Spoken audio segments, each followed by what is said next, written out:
أعوذ بالله من الشيطان الرجيم بسم الله الرحمن الرحيم والوالدات يرضعن أولادهن حولين كاملين لمن أراد أن يتم الرضاعة وعلى المولود له رزقهن وكسوتهن بالمعروف لا تكلف نفس إلا وسعها لا تضار والدة بولدها ولا مولود له بولده وعلى الوارث مثل ذلك فإن أرادا فصالا عن تراض منهما وتشاور فلا جناح عليهما وإن أردتم أن تسترضعوا أولادكم فلا جناح عليكم إذا سلمتم ما آتيتم بالمعروف واتقوا الله واعلموا أن الله بما تعملون بصير. میندې به پی ورکوي خپل اولاد ته 2 کاله پوره. دا حکم دا هغه چا دپاره دی چې غواړي چې پوره کړي موده د پی ورکولو په هغه سړي باندې چې بچی شوی دی د هغه رزقهن خوراک د دې میندو دی وکسوتهن او د هغوی جامه پیزار بالمعروف په ښه طریقه عرف مطابق لا تکلف نفس لا وسعها تکلیف به نشي ورکولی کېدی مگر په اندازه د طاقت د هغه نفس. لا تضار والدة بولدها ضرر به نشي ورکولی مور ته په سبب د بچي د هغه ولا مولود له او نه به پلار ته ضرر رسولی شي په سبب د بچي د هغه وعلى الوارث مثل ذلك او په وارث باندې میراثخور باندې هم لازم دی دغسې کار. فإن أرادا فصالا عن تراض منهما که چېرته اراده وکړه د ښځې او خاوند د کینه د پرې کولو د ماشوم عن تراض منهما په رضامندتیا سره د دې دواړو د طرف نه وتشاورونه په مشورې سره فلا جناح علیهما نشته دی هېڅ ګناه په دې دواړو باندې. او که غواړئ تاسو چې تاسو د پیو دپاره دا ونیسئ د خپل اولاد دپاره فلا جناح علیکم نشته دی ګناه په تاسو باندې کله چې تاسو حواله کوئ هغه مال چې تاسو ورکوئ هغوی ته بالمعروف په ښه طریقه. واتقوا الله ویریږئ د الله نه واعلموا وپوهه شئ ان الله بما تعملون بصیر چې یقینا الله پاک په هغه اعمالو باندې تاسو کوئ لیدونکی دی خبردار دی. ربط د مخکې سردار چې مخکې آیات کې د طلاق و حکم ذکر شو. کله کله مطلقه زنانه داسې چې د هغې سره بچی نو سوال پیدا شو چې دغه بچی به څه کوي دا ښځه خو طلاقه شوه بچی خو د پلار حق دی نو اوس به د دې بچي پرورش څنګه کیږي نو د هغه په باره کې دلته حکم ذکر کوي د پی ورکولو چې دغه مور چې کوم ده هغه به دې له پی ورکوي او پلار باندې د هغه ښځې د طلاقې شوې ښځې خرچه واجب ده به له خرچه ورکوي مسله به حل شي. نو مور په 2 قسمه ده یو هغه ده چې هغه طلاقې شوي نه وي نو هغه خو به خپل اولاد له خامخه پی ورکوي دا په هغې باندې واجب دي. دا د دې خاوند حق هم دی او د بچي حق هم دی په دې ښځه باندې دا د پیسو مطالبه نشي کولی کومه چې طلاقه شوي نه وي په نکاح کې دنده. بل هغه مور ده چې هغه طلاقه شوي او بچی یې پاتې شوی نو په هغې باندې دا لازم نه ده چې دې ماشوم له پی ورکړي ځکه چې د دې طلاق په صورت کې بیا دا بچی چې دی دا د دې خاوند رسي بچی خو د پلار یې نو د هغې خوښه ده که پی له ورکوي او که نه ورکوي لیکن شریعت وایي که مور غواړي چې دغه ماشوم له پی ورکړي نو پلار به هغه نه منع کوي ځکه چې دا ماشوم د مور نه بغیر هسې ژوند نشي تېرولی دارنګه که مور انکار کوي نو هغې ته قرآن وایي چې تا له پکار دا دی چې ته پی ورکړه او ستا د خرچې او د نفقې چې خوراک څښاک کوم بندوبست دی هغه به د دې بچي پلار کوي نو پلار به د دې بچي مور له د عرف مطابق تنخواه مقرر کړي هغه به د 2 کالو پورې دا پی ورکوي دې ماشوم له. نو که پلار مړو نو د بچي هغه میراث خواره چې کوم دي هغه به دې بچي مور له تنخواه ورکوي او که مور مجبوره شوه هغه نشي ورکولی په خپله څه عذر و هغې ته پی نشي ورکولی نو بیا به بله دایي چې کوم دی هغه نسي هغه به دې ماشوم له پی ورکوي نو لنډ مطلب د دې دا شو چې الله تعالی فرمایي چې طلاقې شوي میندې به خپل ماشومان له هغه پی ورکوي پوره 2 کاله دا حکم د هغه چا دپاره دی چې د رضاعت موده پوره کول غواړي چې پوره پی هغو له ورکوي که مور پلار د دې نه د کمې مودې نه وروسته بچی چې کوم دی هغه د پیو نه پرې کوي نو په هغې کې هم څه ګناه نشته که 2 کاله پوره نه ورکوي د هغې نه په کمه نو دا هم جایز دي ګناه پکې نشته پلار به هغه طلاقې شوې ښځې له چې کوم دی د دغه پیو په عوض کې خراس کاک جامه پیزار دا ورکوي او څه تنخواه به ورله مقرر کړي نو دا به هم انکار نه کوي د پی ورکول نه او دا سړی چې کوم دی دا به هم د پیسې ورکول نه انکار نه کوي دغه شان دا هم جایز نه دي چې طلاقه شوي مور پلار ته د نقصان رسول دپاره بچی هغه ته ګزار کړي ارتاو کړي چې زه دا خپل بچی دی واخله دا خو ستا دی دغسې به نه کوي د پی ورکول نه به انکار نه کوي ځکه چې دا بچی چې کوم دی هغه خو د مور سره عادت یا د زیاتو روپو مطالبه کوي دغسې به نه کوي او که پلار د خپل بچي دپاره بله دایي نسي د پیو ورکولو دپاره هغې له به هم د عرف مطابق چې کوم دی هغه پیسې ورکوي چې دا ښځه مجبوره انکار وکړي یا دا دې کې پی نه دا خپله مور د دې بچي یا بل ځای کې واده غواړي نو په هغې باندې هم څه ګناه نشته چې بله دایي ورله ونسي هغه ورته پی ورکوي دغه پیغمبر پاک صلی الله علیه وسلم چې کوم دی هغه په خپله په ماشوموالي کې حلیمه سعدیه رضی الله تعالی عنها هغې ورله پی ورکړي دا صحابه کرامو کې دا عادت و عربو کې ماشوم به چې ماشوم به پی به اسکل نو هغه به بانډو ته ولېږم هلته به ابو هوا هم صفا وه او ژبه به هم هغه ماشوم ته ښه زده کېده صفا ژبه به یې وي ښکلې عربي نو دې وجې نه پی به یې هغو له ورکول ماشومان ته والوالداتو هغه میندې چې کوم دی هغه به پی ورکوي خپل اولاد ته نو د دې نه مراد چې کوم دی هغه میندې دي چې هغه طلاقې شوي دا غوره قول دی او بعضې وایي چې دا عامې میندې دي برابره خبره ده که هغه په نکاح کې او که طلاقې شوي دغه قول غوره نه دی دا قول غوره دی چې دا هغه میندې دي چې هغه طلاقې شوي ځکه چې دا مخکې دا آیت عطف دی په مخکې باندې نو مخکې ذکر د هغه ښځې دی چې هغې له طلاق ورکړی شو نو دلته به هم هغه والدات پوره دي هغه میندې چې هغه طلاقې شوي دویم دا دی چې بچي ته په پی ورکولو کې اختلاف هله راځي چې دا ښځه طلاقه شي ځان د بل خاوند ګوري نو هله د دوی اختلاف راځي نو قرآن فیصله وکړه چې 2 کاله دې پی ورله ورکړي او د هغې پیسې معاوضه به دا خاوند ورکوي بیا که دا ځي نو ځي دریم دا دی چې دلته په حالت د نکاح کې په خاوند باندې جامې او نفقه دا خاصی واجبه ده او دلته وی وعلى المولود له رزقهن وکسوتهن په پلار باندې د دې ښځو دپاره طلاقه شو ښځو دپاره خرچه ده او جامه پایزار دی نو هغه خو چې د ده په نکاح کې هغه خاص هم په ده باندې واجب دی خو دلته مراد هغه ښځه ده چې طلاقه شوي نو د هغې هغه نفقه او خرچه پې واجب کوي څلورم دا دی چې په دې آیت کې علت ذکر شوی دی چې مور به د بچي په ذریعه پلار ته تکلیف نه ورکوي دا تکلیف هله چې ښځه طلاقه شوي نو ښځه د دغه خاوند نه نفرت کوي او دا غواړي چې بل ځای کې نکاح وکړي خاوند به هم دغه شانتې بچي له دې ښځې له زور نه ورکوي هغې ته به هم ضرر نه رسوي چې دا ماشوم ترې منې کړي هغه د هغې بچی دی هغه وایي چې دا زما سره او دا خاوند ورته نه پرېږدي مسله جوړېږي نو دا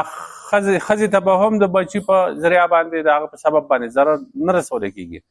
دې پلار ته به هم ضرر نه رسولی کېږي د دواړو خیال دې وساتلی شي یرضعن اولادهن نو دا اصل کې خبر دی معنا د امر سره دی یعنی میندې چې کوم دی هغه دې پی ورکړي د خپل اولاد له دا امر د استحباب دپاره دا مستحب دی په دې باندې دلیل دا دی چې وروستو بیا سورة طلاق کې وایي فإن أرضعن لکم فآتوهن أجورهن که چېرته دو تاسو له پی درکوي ستاسو ماشومانو له نو بیا د هغوی هغه مزدوري او د هغوی خرچه تنخواه دا ورکوئ فإن أذن که هغوی چېرته ورکوي نو هله بیا خرچه ورکوئ او که هغوی نه ورکوي پی نه ورکوي انکار وکړي دې ماشوم له پی نه ورکوي نو څه زور پرې نشته واجب نه دي مخکې مو وویل بعض علما وایي چې نه دا واجب دي دا اگر که د پیو لپاره بله دایي میلاویږي لیکن دا خپله مور چې کوم ده دا زیاته غوره ده چې دا د هغه خپل ماشوم تربیت وکړي او هغه له پی ورکړي مصلحت او خیر په دې کې دی نو دا امر چې دی د تعبد او عبادت دپاره نه دی خو د مصلحت دپاره دی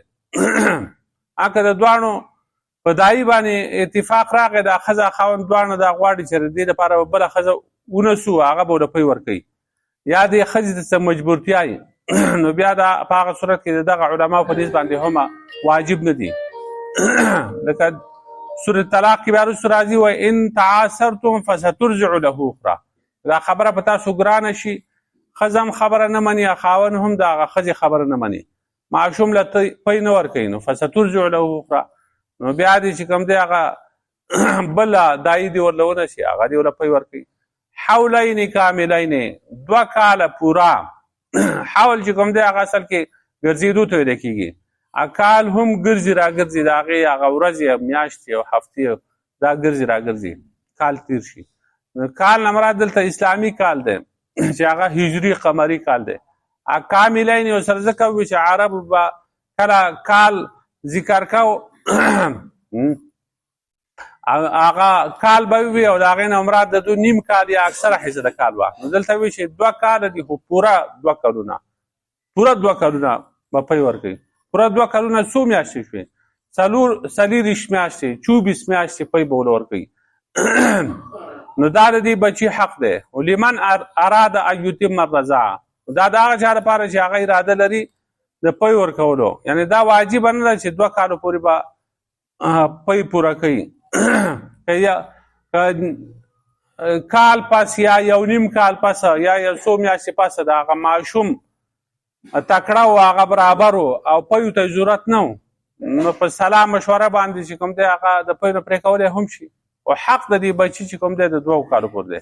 لمن اراده د هغه چا دپاره چې هغه اراده لري د دې نه مراد د مور و پلار دی د مور و پلار غواړي چې 2 کاله پی دوله ورکړي نو پلار غواړي نو مور به انکار نه کوي که مور دا غواړي چې زه دله پی ورکوم نو پلار به انکار نه کوي دا ماشوم به د هغه نه جدا کوي نه هسې هم چې دغه طلاق ښځې کوم ماشوم چې پاتې شي نو که هلک نو هغه خو تر 2 کالو پورې د دې مور سره به وي دا پلار دغه شانتې ځان ته نشي منې کولی او که جنۍ نو هغه بیا د بلوغه پورې به د دې مور سره وي چې بالغه شیاله به ورکوي دا هلک چې کوم دی هغه په خپله ځان د باتروم ته تلی شي او خوراک څښاک کولی شي په خپله او ښه بده وپېژني نو بیا دی ځان له خپله مخه شړلی شي نو بیا خیر دی که د پلار کار لاړ شي هسې به د مور دا حق چې کوم دی هغه د مور دی د مور سره به که مور یې نه وه مړه وه نو بیا به د نیا سره یې نیا نه مراد هغه د مور ده د مور هغه نیا هغې پې زیات زړه خوږېږي بیا د هغه مور خویندې د هغه ترورانې پښتو کې ماسیګانې وي دغه ماسیګانې دغه چې کوم دی هغه زیات د هغوی زړه پې زیات خوږېږي د پلار د طرف نه چې کوم دی هغوی زیات خیال نه ساتي او د مور د طرف نه چې کوم رشتې دي هغوی زیات خیال ساتي نو دا به د هغوی سره وي نو د 2 کالو پورې او جنۍ چې کوم دی هغه د بلوغه پورې به هلته وي نو د دې د مفهوم مخالف نه دا خبره راووته چې 2 کالو تېرېدو نه پس دا حرمت د رضاعت چې کوم دی هغه نه ثابتېږي چې که تاسو پی ورکول غواړئ نو پوره 2 کاله چې کوم دی هغه ورله ورکئ که د یو مصلحت د وجې نه 2 کال نه مخکې د پی ورکول چې کوم دی هغه پرېږدي نو دغه هم جایز دي دا ترې معلومېږي د دې نه نو شریعت چې کوم دی د رضاعت دپاره 2 کاله هغه موده مقرر کړل ده د ماشوم د صحت ترقی هغه خیال وساتلی شي چې هغه ته څه نقصان ونه رسي د هغه مزاج ته به ګوري د هغه صحت ته به ګوري او بیا پکې مشوره کوي د ډاکټر سره ډېره ښه ده 2 کال نه وروسته غالبا ماشوم چې کوم دی هغه بیا پخپله د خوراک څښاک قابل شي نو بیا که پی نه نو بیا ضرورت نشته. نو د عاد دا معلومه شو چې اکثره موده د رضاعت چې کوم دی هغه 2 کاله ده. په دې موده کې به رضاعت ثابتېږي او د دې نه زیاته موده کې چې کوم دی هغه رضاعت نه ثابتېږي. خو په دې کې اختلاف شته، په دې مسله کې اختلاف دی. نو په څومره موده کې چې هغه ماشوم پی سکي نو حرمت د رضاعت به ثابتېږي چې هغه د چا پی وسکي هغه ښځه د هغه مور شي او د هغې اولاد یې خویندې رونه شي او دا ټول په ده حرام شي. دا څومره موده به نو په دې کې اختلاف دی. نو یو قول دا دی دا د جمهور علماو بغیر د امام صاحب د امام ابو حنیفه رحمت الله نه علاوه نور د ټولو علماو قول دا دی چې دا موده د رضاعت چې دا هغه 2 کاله ده، 2 کاله او د دې نه وروستو بیا هغې له څه اعتبار نشته. که بیا وروستو د 2 کال نه وروستو دا ماشوم د چا پی سکي نو دا رضاعت نه ثابتېږي. لکه یو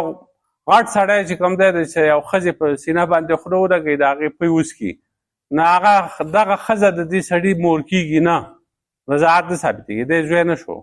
دغه شانتې دا ماشوم چې د 2 کال نه واوړېده دی غټ دی اوسه نو د دې نه وروستو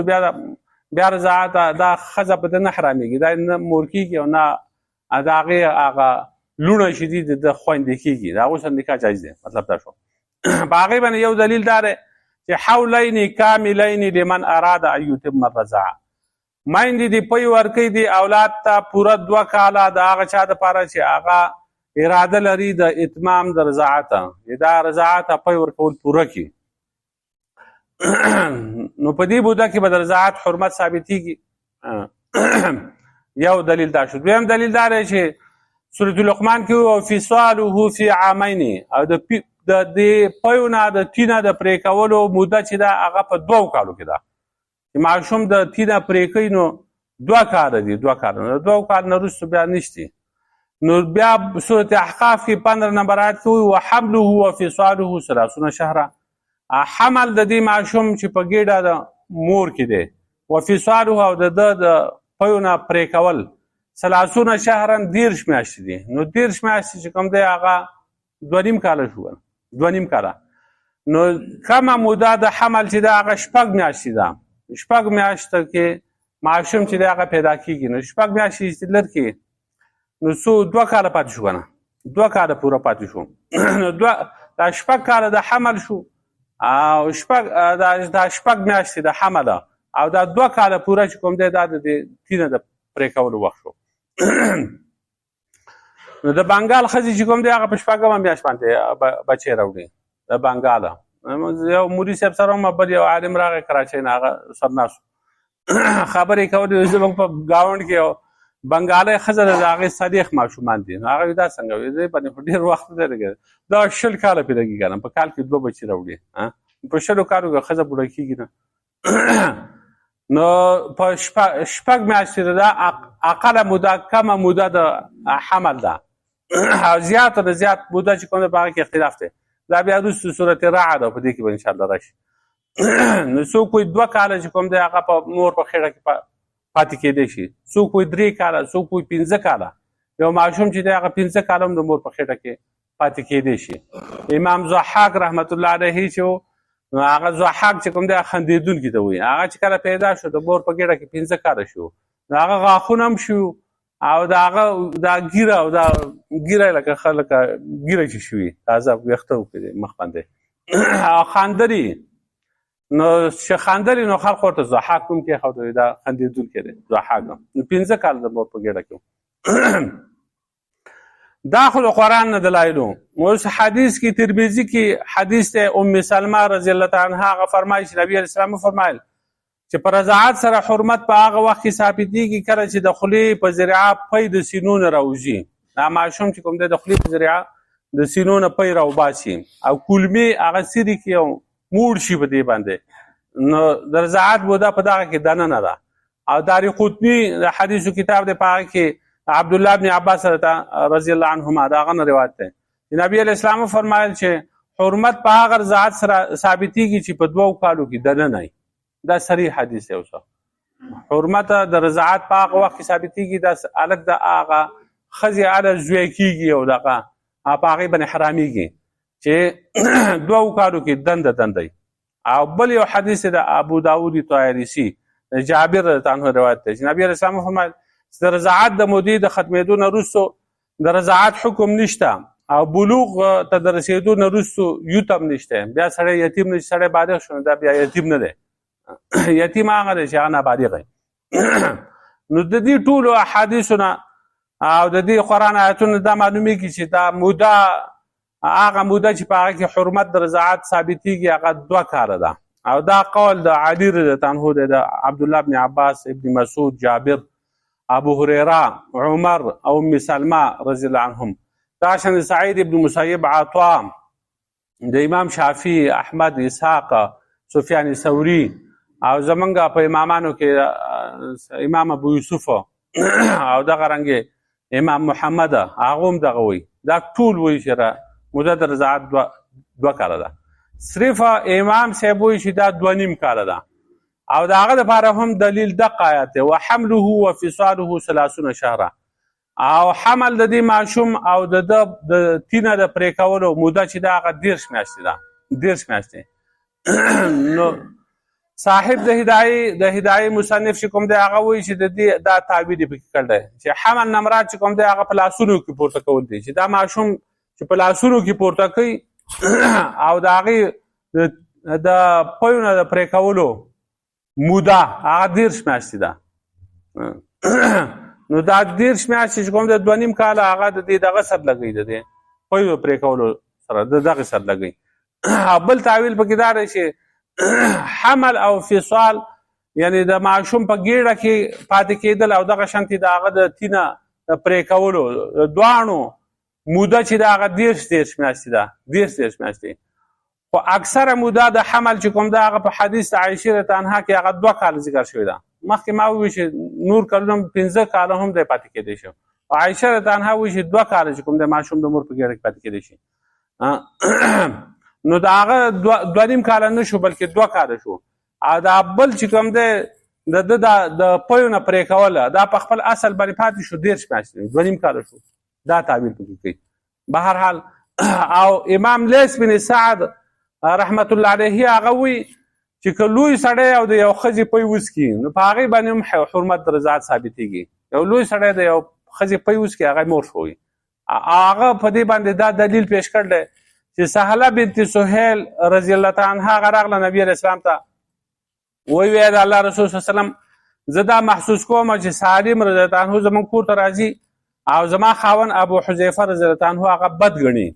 نو نبی علیه السلام پوښتنه شوی خندل ورته وی هغه له پی ورکا. دا سالم د دوی په کور کې ماشوم لوی شو بیا غټ شو ځوانو.